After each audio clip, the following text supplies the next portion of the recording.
Hi, I'm Bri Allison with the Power of the Patient Project, and welcome to our new segment, Tell Us Your Story. Today we are joined by Donna O'Donnell Figurski. Donna is an author, radio show host, speaker, and advocate for those with traumatic brain injuries. She's also the caregiver of her husband, David, who experienced a traumatic brain injury in 2005. Since then, Donna has created her own blog, Surviving Traumatic Brain Injury, where she interviews both caregivers and survivors of traumatic brain injuries. She also hosts a radio show that airs live and is archived as a podcast. And she has written a book called Prisoners Without Bars, A Caregiver's Tale, which portrays David's recovery and how the two managed to put their lives back together after the injury. Donna, welcome, and thank you so much for joining us today. Thank you, Bri. I'm really pleased to be here. We're excited. So to start off, would you mind talking about who traumatic brain injuries affect and kind of what they can look like? Yes. Brain injuries are very, very different. First off, a traumatic brain injury is called a TBI for short. So I may use those letters in my talk today. But they come in so many different fashions, and there are no two brain injuries exactly alike. I always tell people to think a snowflake. We all know that snowflakes are different, or a fingerprint. They're always unique. And because the brain is such a sensitive and complicated organ, each brain injury is going to be different. And so we have to deal with each brain injury on an individual case. The area right behind your brain is actually made up of 6 different components. It's made up of a lot more, but there are 6 major components. And right behind your forehead here is your frontal lobe. And that's responsible for your decision making. It's responsible for your personality. It governs your anger management and your behavior. And it's also responsible for your thinking skills. So it's really an important part of the brain. But as I go through each part of the brain, I'm going to probably say the same thing, because each one of those lobes that we have up there hidden inside our head are very important, and they all have their purposes. So right behind, and actually, like I said, the frontal lobe is here. So go to the crown of your head here, and that would be the parietal lobe. And the parietal lobe is responsible for spatial placement. So it allows your body to know where you are in space. As I'm sitting in this chair, I know that I'm within, my body is comfortable in the chair, and I'm going to be okay here. But if your parietal lobe is damaged, it's going to set somebody off on their in their being in the world, basically in their space. So it means it helps the awareness of your body, so you know what you're doing, and it's also in charge of coordination. Okay, so located at the back of your brain is the occipital lobe, and that would be right back here, right sort of behind your eyes. And if you think about it, you go to the ophthalmologist and everything to do with the eyes. And so that's kind of like why I guess it's right back there. But and then the temporal part of your brain is located on the both sides of your head. Here it goes through, and it's near your ears. And that part of your brain is responsible for short-term memory and your speech. And I'm only saying a few things. I'm not saying everything, because that would be a whole college lesson, not ready for that. So the cerebellum is located at the back of your head, the base of your head, the base of your neck. And that is where all of your balance and again, coordination is all determined by that cerebellum. Directly beneath that and attaching to your spinal cord is the brainstem. And the brainstem oversees all of your automatic responses. So your breathing, you're not thinking about, I have to take a breath now. Your breathing is controlled by that area. Your heartbeat, your pulse, everything that you do is controlled also by that brainstem. And so during a brain injury, any one of those lobes, any one of those areas of the brain can be damaged and causing a myriad of of problems, so, and causing a lot of brain injury defects. So I always like to use the example of Jello in a mason jar. I don't know whether you've ever heard that one before, but or a baby jar, little baby food jars. But if you take some Jello, I like green, but put some green Jello into a mason jar, and if you shake it, close the jar. If you shake it, and you shake it a little bit, it's probably not going to cause too much damage, and you'll be able to live normally. If you shake that jar a little bit more, perhaps like whiplash in a car, because nobody realizes that you can get a brain injury from a whiplash. It's really, I was surprised, but I know lots of people that have had gotten their brain injuries in that manner. So it's pretty scary. So because what happens then when you're shaking it a little bit harder, your head is going back and forth in a whiplash, the Jello is going back and forth in the jar, and it might dent something, it might knock something off, it might bruise something of that, some of that Jello. Same thing it's doing inside of your brain. So now if you go a little bit further and seriously shake that jar, and now I'm talking about a stumble, a trip, a fall, hitting your head on the concrete, maybe a soccer game, getting hit in the head with a soccer game. Definitely the NFL, those players who are getting knocked in the heads constantly and butting heads with their helmets, you're talking about a very serious brain injury that can happen at that point. And I also want to just mention the soldiers, the troops coming back from Vietnam. And I think that's been one point, not Vietnam, I'm sorry, whoa, go back. I'm dating myself, but the Iraq Wars.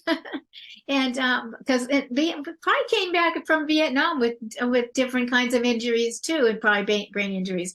But it wasn't brought up. It wasn't noticed so much now. But now, as soon as that happened, and as soon as the NFL happened many years ago, probably about 10, 12 years ago, brain injuries started to become on the headlines.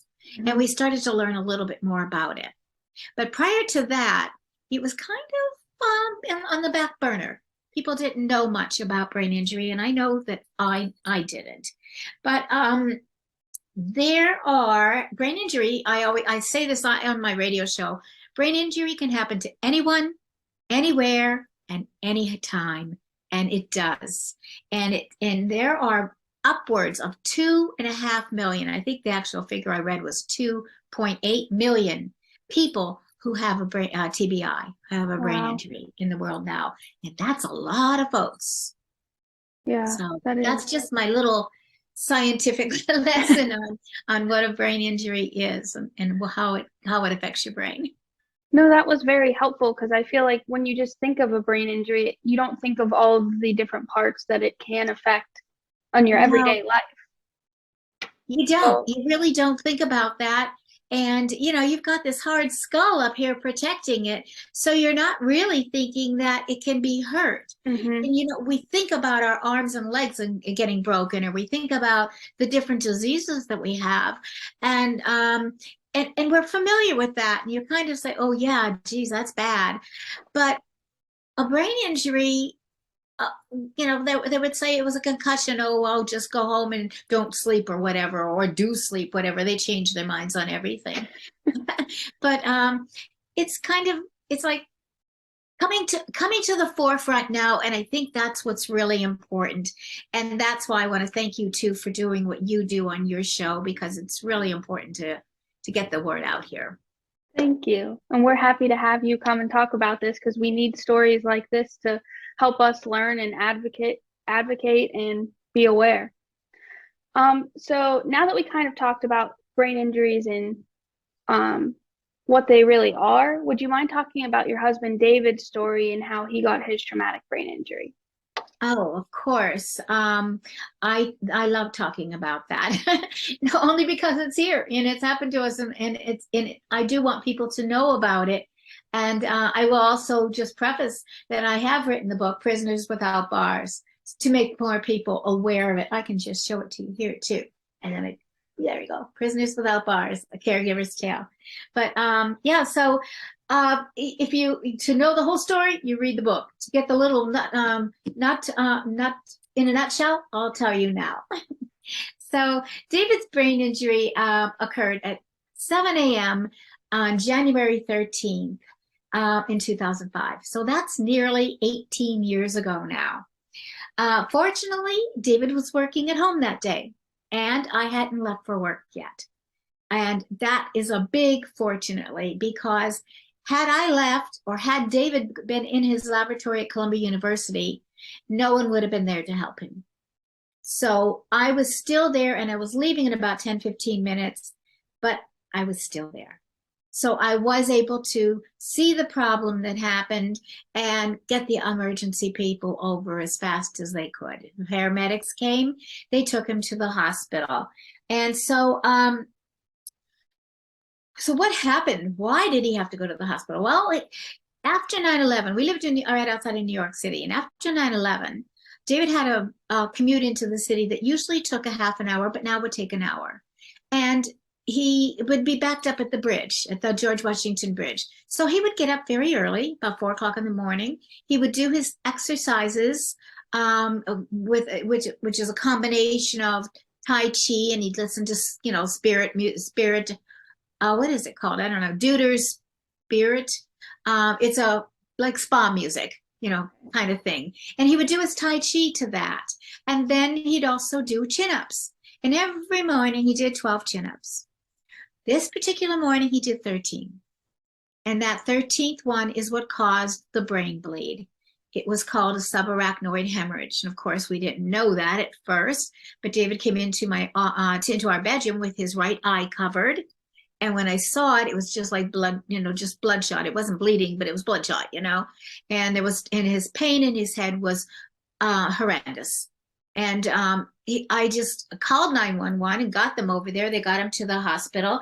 And when I met the neurosurgeon, he said, I saw your husband's a scan. I don't know what he saw. I guess he saw something on his computer at home.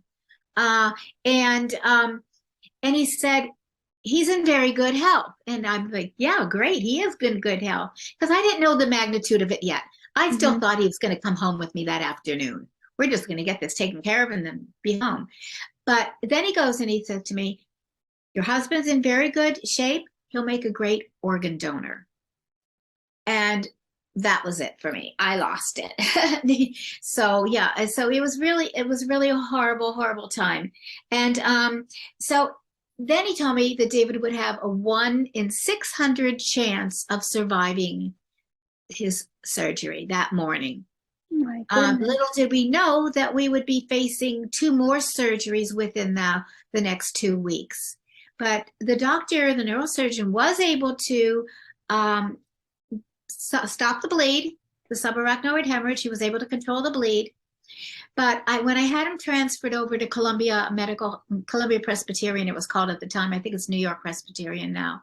And when I had him transferred over there and the doctors checked him out, they found an aneurysm in his brain. And an aneurysm is a blood vessels that are, it's like, I always like to think of it like a balloon, and the blood vessel gets bigger and bigger and bigger, and the pressure, pops it and bleeds. And so he had to go back under the knife for that surgery. And then when they came out of that one, I'm thinking, okay, now we're scot-free, we're okay. That wasn't the case. The doctor sat me down and drew some images on a little piece of cardboard that we just found sitting on a table. And he said he has an AVM, and that is an arterial venous malformation, which is a tangle of blood vessels in your brain. It's congenital, you're born with it, and it will not harm most people. And many of us have it, and we'll never know it. But if it is going to burst or explode or whatever it does, it's like a time bomb. So that was explained to me by his surgeon, and I had to make a decision again. Do I sign on that dotted line for the 3rd time in 2 weeks? I mean, how many brain surgeries do people ever get? You don't even, before this, I didn't know a single person. Well, shouldn't say that. My nephew, 2 weeks before, had a brain injury. So yeah, I know. Oh my Crazy. It gosh. wasn't, it's not a blood, it's not blood, but um no, it wouldn't be blood. It would be my brother and sister-in-law. Yeah. So it wasn't hereditary on David's side. Let's put it that Hmm. way.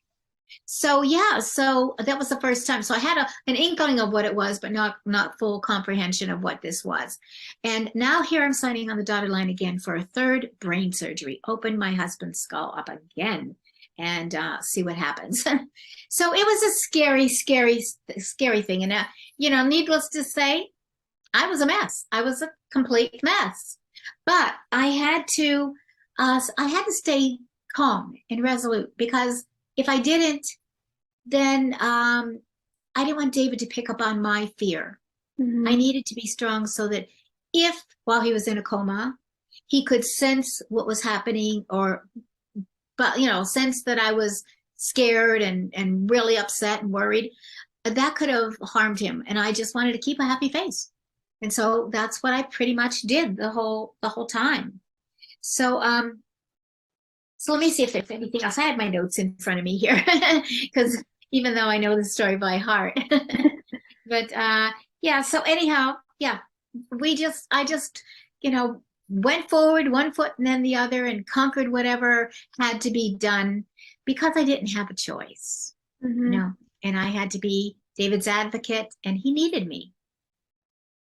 And he's very grateful that he had you there. Like you said, it's fortunate that you hadn't left for work yet because circumstances would have been very different. So just having you by his side this entire time made him to where he is today. Yeah, So, yeah, I think so. Well, he tells me so too. So he does tell me that and especially later on when he was in the rehab. Now, in the beginning, he was in coma. I don't know how much he knew, hmm. but I was aware that he was aware of some things because when he got out of the first surgery, I would squeeze his hand. And squeezing his hand 3 times in our family means I love you. And I started that way back when with my daughter when she was an infant, very small. And we would walk across the parking lot, and I'd go, and she'd go, and nobody knew. We just had said, "I love you." So when David was in the recovery room, I kept doing that to him, and darn if he didn't do it back. So I knew there was awareness. There Hmm. had to be something going on that he was aware of. So I was really happy with that. Well, that's amazing that he was aware that you were there. And the I love you thing is adorable. And so you started talking about the recovery process, but can you tell us more about the recovery process after David's accident? Okay, it was long. It was long, and frankly, it's still going on. Brain injury is usually forever. You just don't put on a cast and heal in 6 to 8 weeks like you do with an arm or a leg. Um, it's forever. It's affected your brain, and depending, like I said earlier, where it's affected your brain is how your life is going to roll out. So in the beginning, when David was going into rehab, I was his main caregiver. Of course, he also had his nurses, his therapists, his doctors, and the aides, which I really want to point out are your best friends in a hospital. The nurses are great, but they're also, all over the place. The aides are also very all over the place, but they're the ones that you want to be your best friend because they will really help you. So I think that's really important. But David was reduced to an infantile state. He was not able to walk or speak. He was not able to feed himself. He was able to do nothing for himself. Even upon coming home after 3 months in the hospital, he still came home in a wheelchair, was not able to move himself from chair to bed or anything. All of that became my duty, my responsibility to help him. So it was a long thing, and you have to figure. Now, David is not a very heavy man to begin with. He started off at like around 140 pounds, went down to 128 in the hospital. But that 128, 130 pounds is like dead weight when you're Mhm. having to it's like a man baby, you know. He's heavy, you know, and even that doesn't seem like it is, but I can't imagine. Again, going back to those aides, they had to move him from, you know, everywhere in the hospital, but they also had to move the men that were 350 pounds too. How they did it, I have no idea. And I'm Mhm. glad I don't. I don't want to do that. But so it was up to me to you know, help him to get dressed, to bathe, to eat, to, you know, to get his food ready, and to have actually to feed him at some point. Much of his food came out and went right down, just like an infant. You know, he didn't play with it though. That's one good thing. But it did go all over the. You know, remember babies and spinach? Yeah, or carrots? Oh yeah. So yeah, and David was on pureed food. He was on baby food. So that was, you know, it's not so far off. But yeah, so all of that kind of thing had to happen. And he's still recovering. And I said it's almost 18 years, but we still see teeny tiny changes.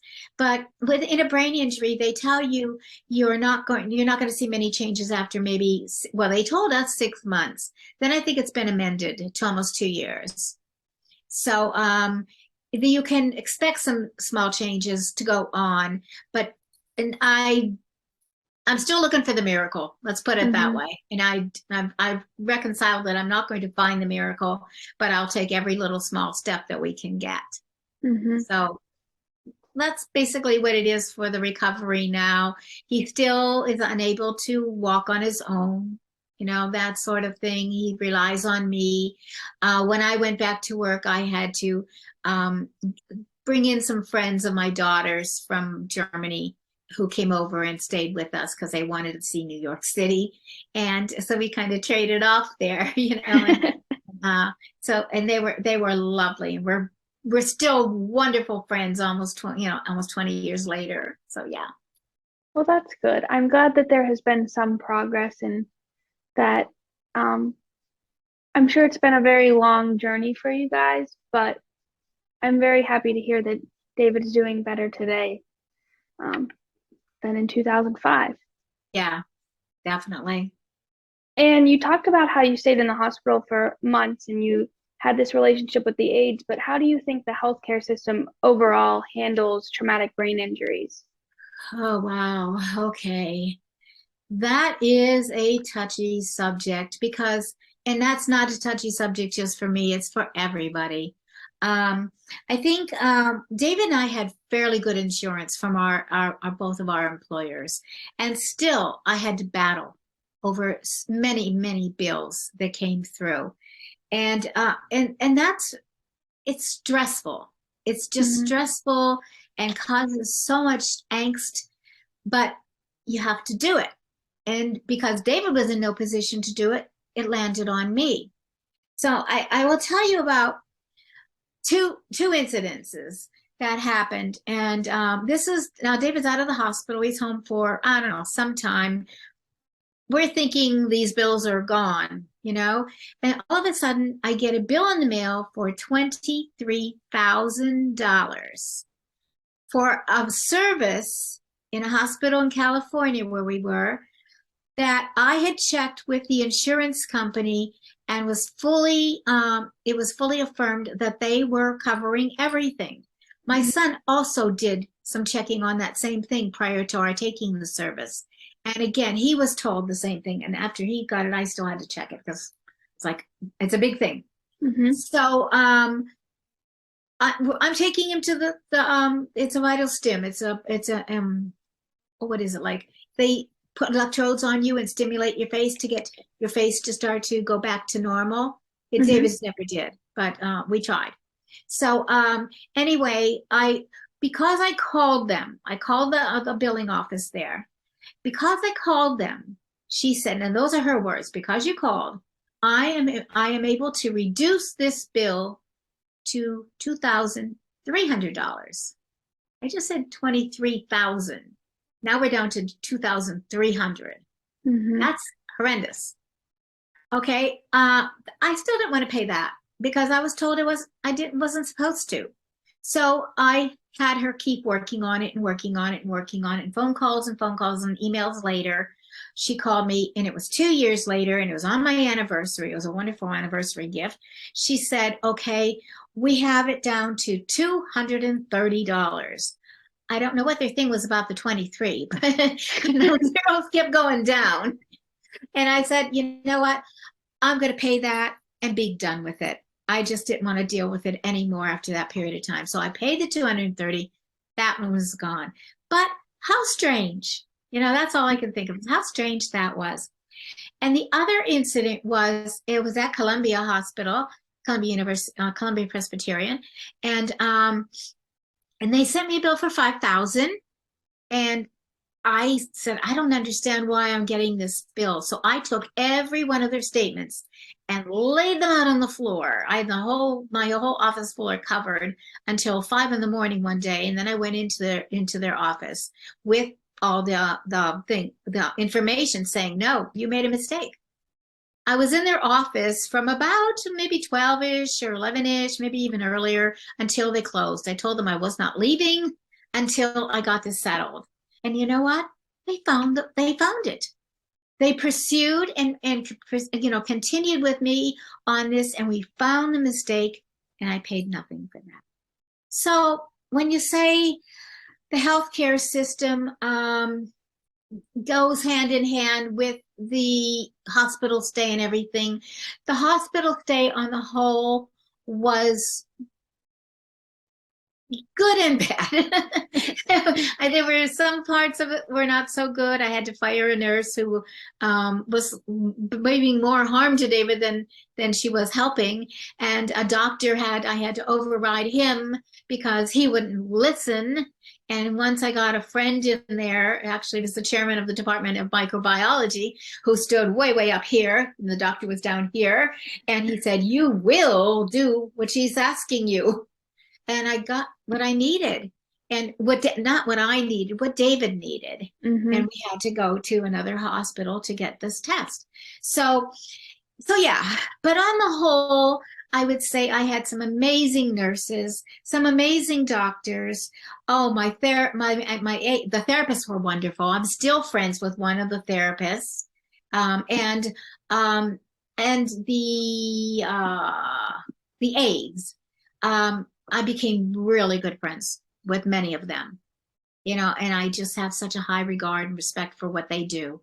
And they don't get the accolades of being the nurse, and they don't get the credit for doing their work, but they are the backbone of your hospital stay. So be nice to your aides. But I can't believe that you had to deal with all of that in the midst of trying to take care of David and do what's best for him. And I think that's what's frustrating is when somebody is staying in the hospital for this long, there's all these circumstances and your head's being spun 100 different ways. And the last thing you want to do is have to fight to advocate for your person, whether it be with like a doctor or a nurse, like you said, or with the insurance company or the hospital. Like that's the last thing that you want to have on your mind. So I don't know how you even sat down and dealt with that. You didn't have a choice. That's very true. The whole thing. You don't have a choice. You're kind of like thrown into the deep end of a pool. When David surgeon said he has to go into surgery, it was like, okay, I'm the one that has to take care of things, and I have to make it good for him so that he does come home. So yeah, and you're right. You don't need all that extra aggravation. You need a doctor who is going to do the right thing for you and help you. And this one doctor that I'm talking about would talk over me. He'd come in and he wouldn't talk to David ever. Even when David was able to talk, he would talk right over the bed at me, never to him. I think, he's the patient, he's the person. One of the things I did to impress upon the medical staff that this was a person in the bed, not just a body. That this was a person with feelings and emotions and who's in very dire need of your help. And I brought in pictures and plastered pictures all over the walls so that they could, in their moments as they're walking by, they could see.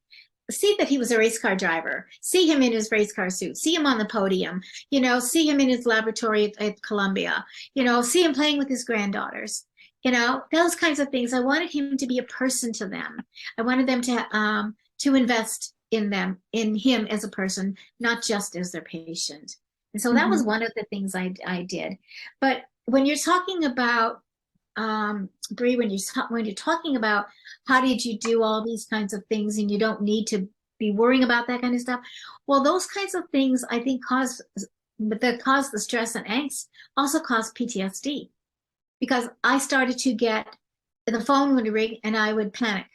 My stomach would go knots because I thought maybe it's going to be another insurance thing. Anytime I opened the mailbox and saw the insurance name on there, I panicked. And that has gone on for many, many years. It's not so bad now. Sometimes I don't seek bills or anything from David's thing. But when we still have to go to doctors for different things, and I still panic on that.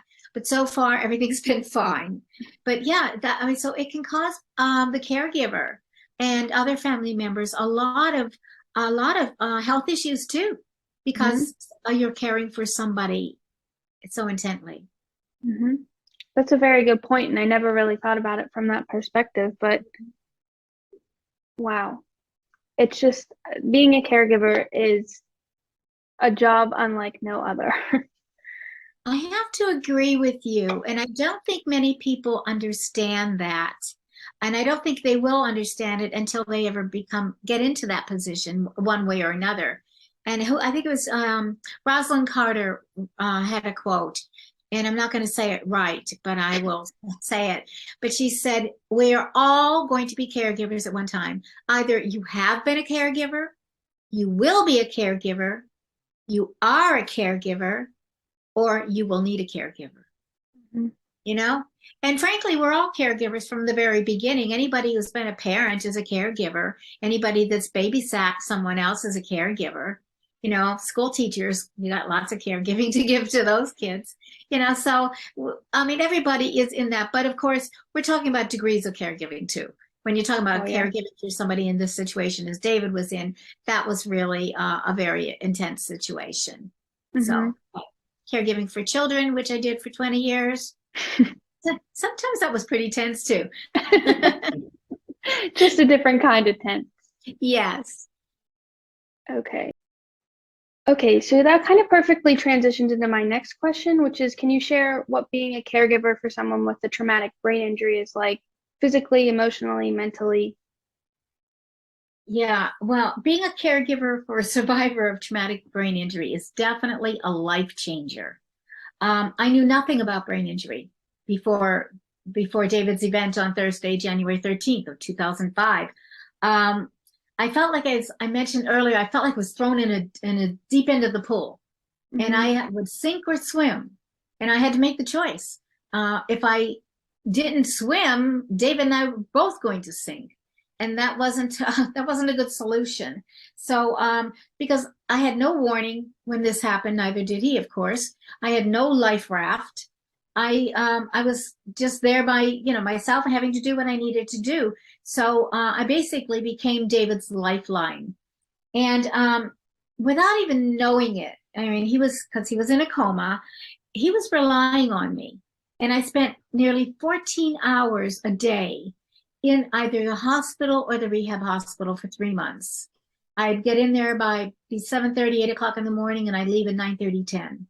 And I stayed by his side the whole time. I talked quietly to him nonstop. I just kept talking because I was trying to reach him. I just tried to, in any way I could. I read to him race car driving books. He liked to hear those, and that seemed to calm him. And of course, this is later on in the rehab hospital, so we're probably talking about March at that point.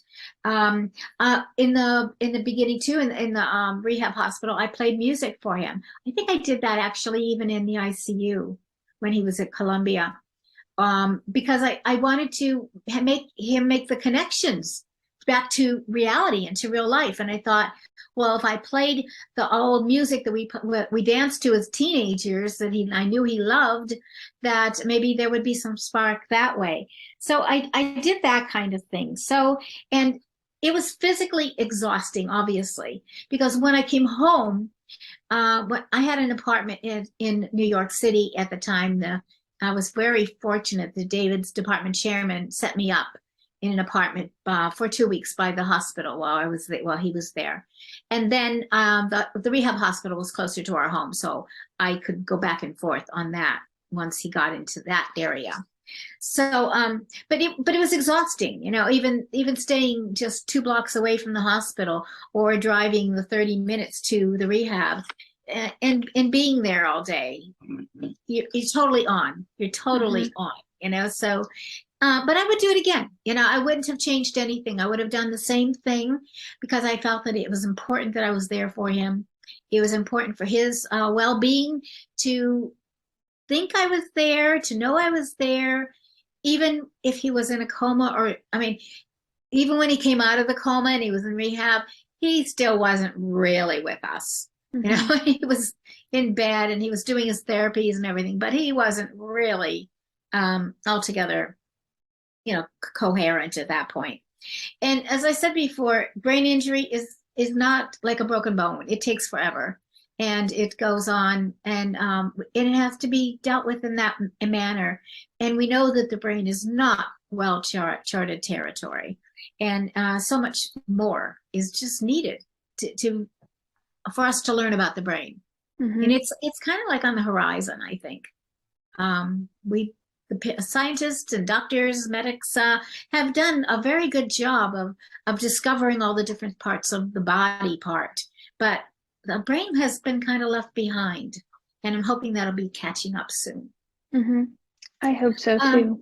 Yeah. So it was emotionally draining. It was physically draining. It was, mentally draining. The whole thing, because I always had to keep that happy face. I always had to, and not just for David, but I wanted to keep it for the medical staff, because I wanted to make sure that they realized that I am very positive and I want you to be positive too, and so yeah, it was all of that kind of things.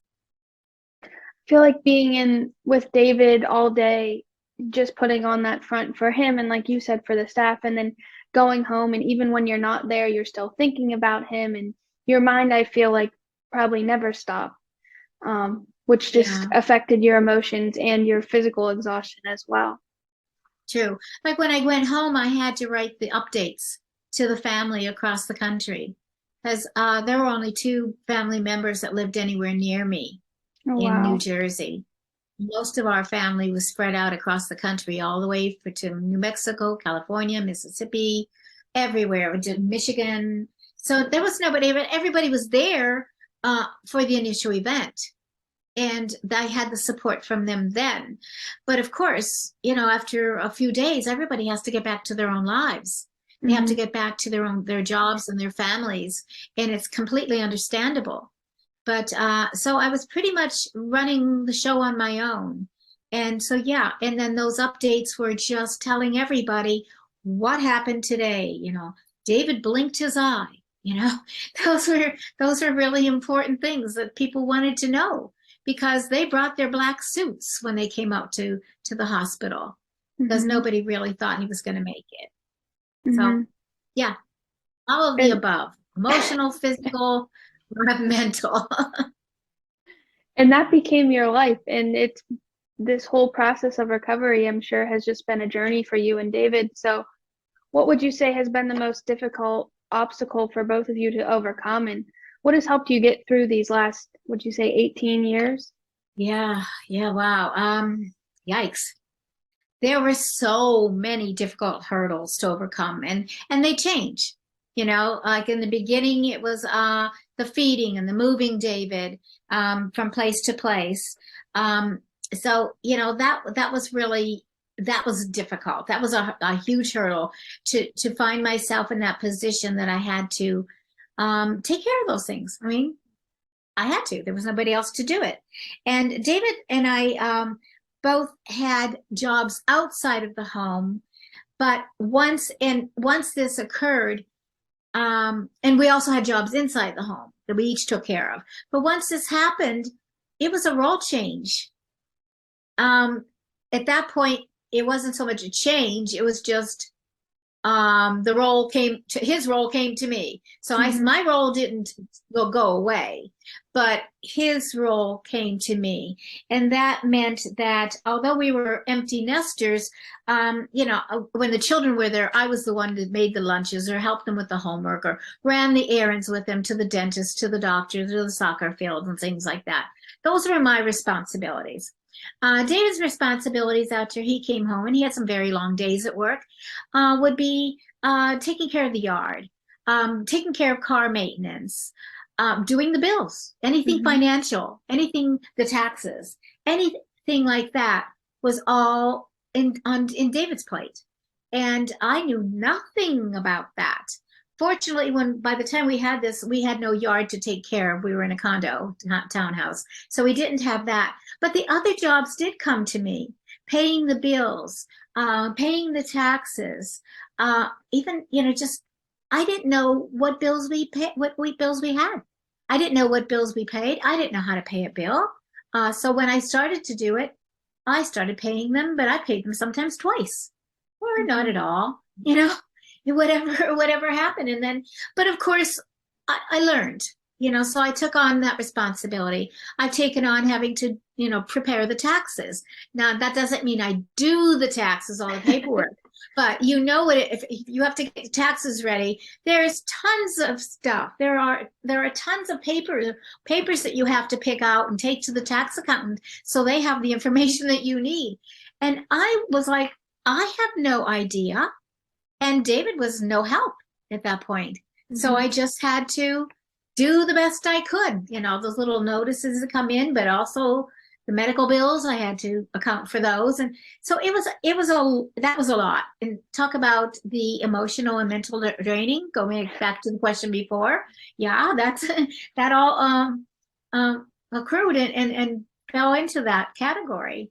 So, so anyhow, as we move on, David has taken over a lot of the things back again, and he always did the laundry in our household before. Make, you know, the big hint there is, folks, make all your clothes pink, and then you don't have to do laundry ever again. So anyhow, he would do the laundry, but of course now he's incapacitated. He can no longer do the laundry. So now I am again, and I never made anything pink again, but I can sure say it wasn't shiny bright like David's laundry duties were. But for 2 years, I did the laundry, folded it, put it away, the whole works. I was not a happy camper on that. But, you know, again, it had to be done, so I did it. One day, about, I don't know how many years it was, maybe 2 or 3 years, I think, David started to do the laundry again. You know, he has to push the basket across the floor because he can't carry it. He has no balance, you know, but he could do all that again. And it was like, oh, what a relief. I mean, that was just a huge thing off of my plate. So that there again, there's another big hurdles that you go through, and how things just keep changing. I finally, when I figured out the bills, I talked to a lot of people. How do you pay your bills? How do you keep track of them? How do you know when they come in? You know, all this kind of stuff that I didn't even, think about for an iota of a second before. And now I have an Excel worksheet that everything gets checked off, and how much is paid, when it's paid, so I'm really pretty much under control with that now. And although I would love to kind of push it back over to his side of the table, I don't think it's ever going to happen. He said he doesn't really feel like he can do that anymore. I think it's an excuse. No, I don't know. I keep him busy with lots of other things that I'd rather have him do, and I'm pretty well adept at doing this now, so I just do it. So, and so what do we do? I think the biggest obstacle for David, I told you some of my obstacles. I think David's biggest obstacle is his lack of independence. He lost his independence. This is a man who was, the head of the laboratory of 6, 7, 8 postdocs. He was a person who ran 20 miles a week. He was a person who, like I mentioned, the race car driving. He was in control of his life before, as most of us are, and losing that because of his balance challenge, not being able to walk properly. He can't even leave the house without me. He cannot walk independently outside. Inside, he can walk on the floors because he's they're straight. There's not in an old house he wouldn't do well at all because of the Mm-hmm. the indentions in the wood, things like that. Outside, he can't walk because of the stones, because of the dips in the road, the cracks, the twigs. So he can't walk out, or even the slants. He can't walk out there at all. So that's a big thing for him to have lost. His ataxic hand limits him on a lot of things that he can do, and his faulty vision. So all of those things are huge hurdles for David, yet he doesn't let them get him down. He just goes on and he will compensate and find new ways to do things, to the point where earlier on, and this is probably only about 2 or 3 years ago, I would always like, let me help you. Can I do this? I'll get that for you. And he goes, Donna, I can do this. I can do it myself. Let me do it. And then I would get, well, he didn't quite say it that way. He would say, I can do it, and I would take offense, and because that's not the way he talks to me. It's not the way we talk to each other. And so I would be hurt. And one day I said, David, why are you doing that? I'm offering help and you're turning me away. And he said, it's not really helping. I know you want to help me, but I need to do these things on my own. I need to figure this out on how to do it. So he'll take his left hand and pick something up and give it to his right hand because he can't do it with his right. But he'll do those kinds of things just to make himself more independent. So, what do we do? We keep a positive attitude as best we can. You may as well. You've got a choice. You can be bitter, you can be angry, or you can, accept what you've got. It's not giving up, but it's Mm-hmm. accepting the new normal and making the best of it. And I think one of the things that David and I have done from the very beginning that help us through this is to laugh. We laugh at each other. We laugh at ourselves. If somebody makes some big faux pas, we'll just laugh at it. And if it was something that could have been uncomfortable and made somebody feel bad, by the laughing at it, it just all goes away. Mm-hmm. So I think that's how we get through so far. I think that's such great advice to laugh, and the positive attitude is a huge part of, I feel like, this whole medical journey for you guys. And like you were talking about with your obstacles and David obstacles, like these might be small things that someone might not think of at first when you hear that somebody had a traumatic brain injury or an injury that is changing your life like this. But these big moments, but they're really big moments for the people like the caregivers like you, or the person who had the injury. So I feel like you talking about these little things helps people kind of gather the bigger picture of what actually having a traumatic brain injury looks like, or what being a caregiver to somebody is, because both of your lives changed completely.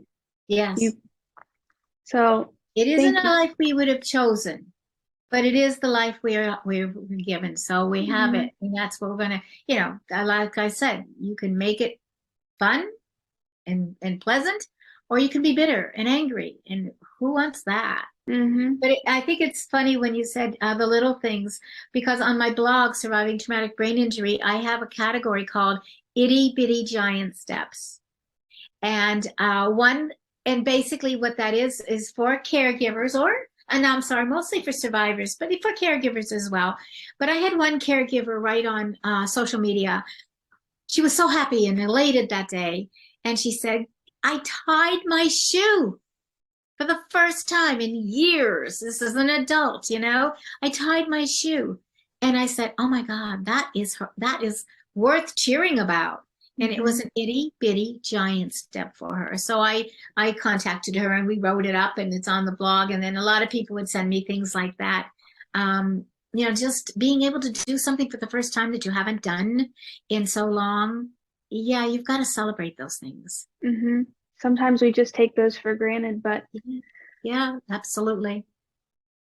And so kind of talking about what the survivor is going through, is it difficult for David to live with what some people call an invisible disability, and the stigma that kind of surrounds those? Yeah. You know, the invisible disability is so very difficult for people who are going through a brain injury because it's invisible. Mm-hmm. Now, for David, most of his disabilities are visible. He's got a crooked face, crooked smile. He's got the ataxic hand. He's got the walking is a big telltale sign. So he does have those, and so often people will empathize with him because of that. But he also has invisible disabilities that, you know, I never really thought about much until recently, but he has a swallow disorder that can cause him to aspirate food. And so he has to eat very, very slowly and deliberately.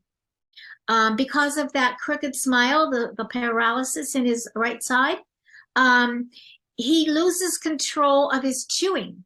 So when he's chewing some food, he will bite the inside of his cheek, he'll bite his tongue, he'll bite his lip, and sometimes he says he even bites the outside. How in the world that happens, I don't know.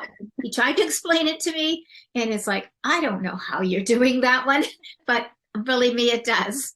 And so he has to concentrate when he's eating. So we do go out with other folks to have dinner, but it's very difficult. He doesn't usually eat very much at that time. We end up taking it home and he eats at home. But because of all of those things happening to him, we don't talk at dinner anymore. You know, we used to, and then I'd see his grimace go, oh, you know, because he bit something, and sometimes biting his tongue till it bleeds, because that's, you know, you're just chomping. Again, that's that brainstem back there. You're not thinking about chewing. You're not thinking about talking right now. He'll bite himself when he's talking.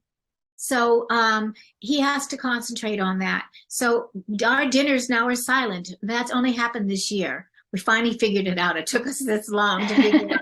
If we just eat quietly and let you concentrate, because with me, I would go blah, blah, blah, blah, blah, blah. Constantly. It's like, if it hits my brain, it's got to come out here, and it's got to come out immediately. So a lot of things he doesn't get to hear anymore because I forget by the time he's had dinner. But nonetheless, that's one of the things that is, you know, for him is an invisible disability, and people don't quite get that. They don't understand why he won't be talking at dinner. They don't, even though he has visible disabilities, they don't understand why he isn't walking better now. You've been practicing, you've been doing this, and they don't get that either. So it's difficult. So when people have an invisible disability, and I know so many of them, so many of my friends, and because I do the radio show and I interview survivors, so I get to know them and I become close with a lot of them. And you know, so it's difficult when I went out to lunch with a survivor that happened to live near me. We both had a story published in the same book. And we didn't know each other, but the author got us together, got everybody together. This is in the book, on a Zoom call like this. And we were talking about where we lived. And she lived like, 5 minutes from me.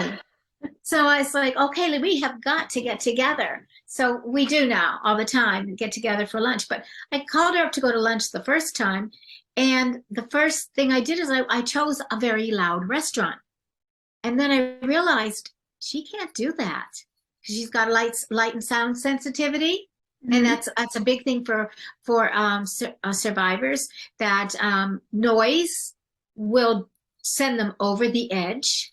They can't handle that noise. It'll just really bother them And for her, she gonna get PTSD. And so I called her back. I said, mistake, we don't want to go there. I won't even be able to hear you talk, nor will you be comfortable. So we chose a very quiet restaurant and had a lovely lunch. But those are the kinds of things that people don't understand. And they're not going to understand when that person has a meltdown because of something that nobody sees as wrong, so that kind of a thing. And like you said earlier, each person that has a traumatic brain injury experiences it differently.